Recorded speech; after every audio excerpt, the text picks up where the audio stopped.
Hey, my name is Randy Joe, and today I am doing a first for this channel and reviewing a new modern album rather than doing a look back in the 1001 series that I typically do on this channel. Instead, I'm going to be reviewing Weezer's new release, OK Human.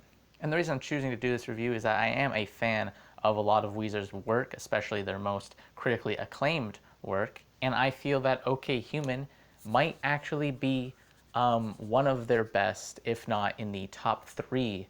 And after hearing this album, it makes me wonder as to why Weezer has taken so long to go down the orchestral route. But man, am I so glad that they did, because everything about this album for me just works for Weezer. All my favorite songs, the opener, is the first single that was released of the album, and upon hearing it the first time, I didn't necessarily enjoy the corniness of the lyrics, but as I heard it on the context of the album and as a greater whole, I really came around to it and found the catchiness to be incredibly infectious. And even though that the chorus of the song is pretty cheesy, it is like a good kind of cheesy. It's only kind of cheesy that Weezer could pull off, and it just works so well in this song.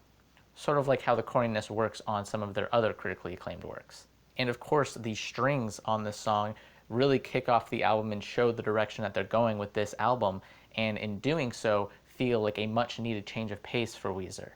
Just giving a nice break from all the guitar work and the loudness that they typically go for.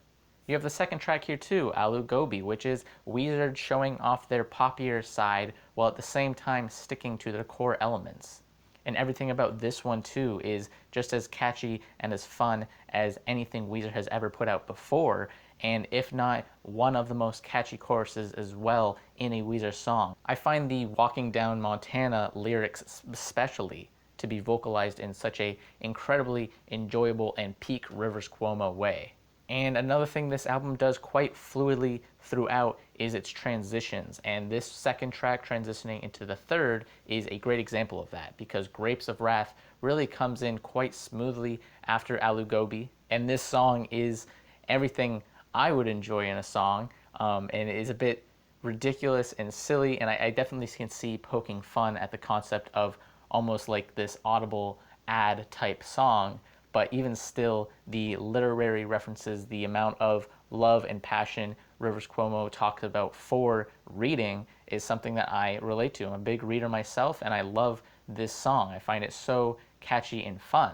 The amount of references too in the lyrics, although quite surface level, are still really fun to read into and pick apart. And even though Rivers Cuomo's lyrics are typically quite corny, on the fourth song, I would go and say these are brilliant lyrics, actually, by Rivers. For once, he creates a song that feels quite poetic, as he muses over the concept of numbers and how numbers really confine and control people just because we assign so much meaning and depth to them, despite the fact that they are utterly meaningless. It's really a song about self-love more than anything else, and in this day and age of technology and constant comparing yourself to others, this is a much needed track, especially for Weezer to tackle, who really tackle it in their kind of romanticized and sweet and gentle sort of way, while at the same time presenting lyrics that are quite poetic for once. I really feel like this track would be a really good closer for the album, but even still coming in at the fourth spot of the album, it still kind of works in the context of everything. Playing My Piano is one of my least favorite moments of the album, which isn't to say that it's bad. This is still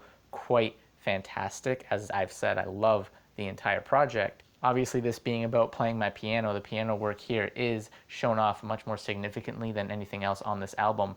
His piano playing is quite clear and crisp, and definitely is more on its forefront this time than the rest of the album. And as Rivers sings over this instrumental, his voice is quite harmonic as he harmonizes with himself. The drumming and the strings on this song too are much more delicately played and are more subtle than anything else on the album, really giving way for the piano work to come through.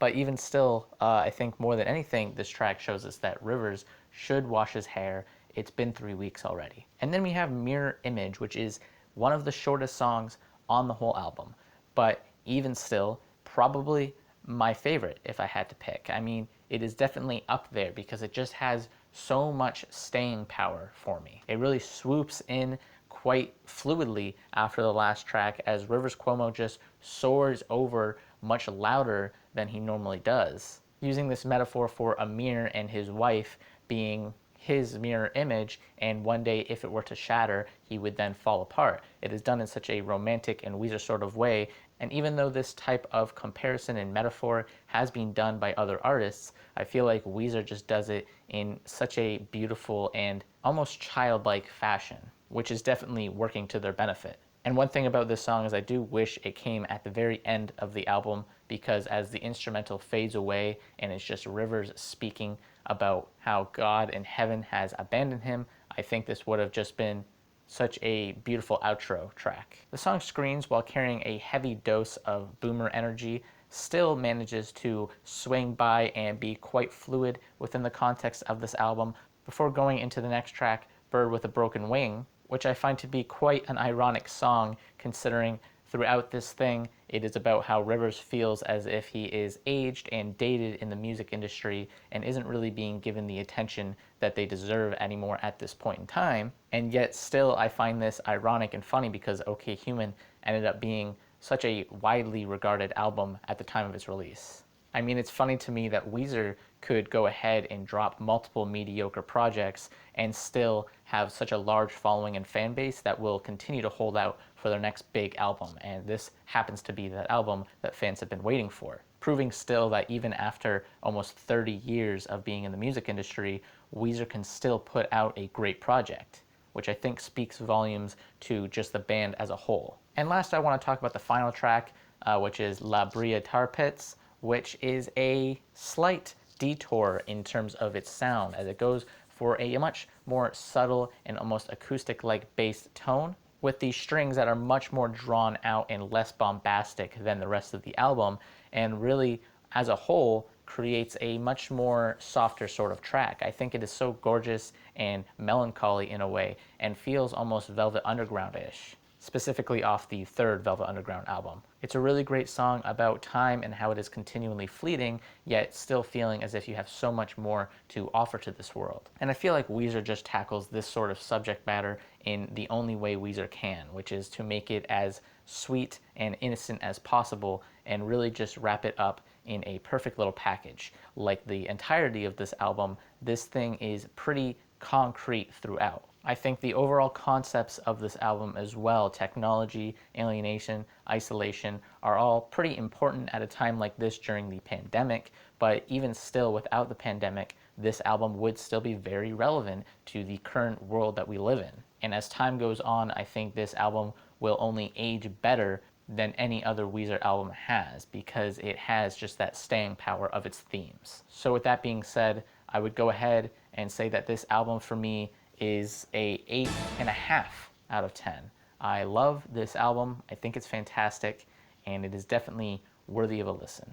And I can't wait to see what Weezer is doing next, especially with all the teasing they've been doing. Anyways, that pretty much does it for this video. If you liked the review, please hit like and tell me what you thought of this album in the comment section below, and subscribe for more reviews in the future, hopefully some more newer releases as time goes on. Anyways, my name is Randy Joe, and as always, I am signing off.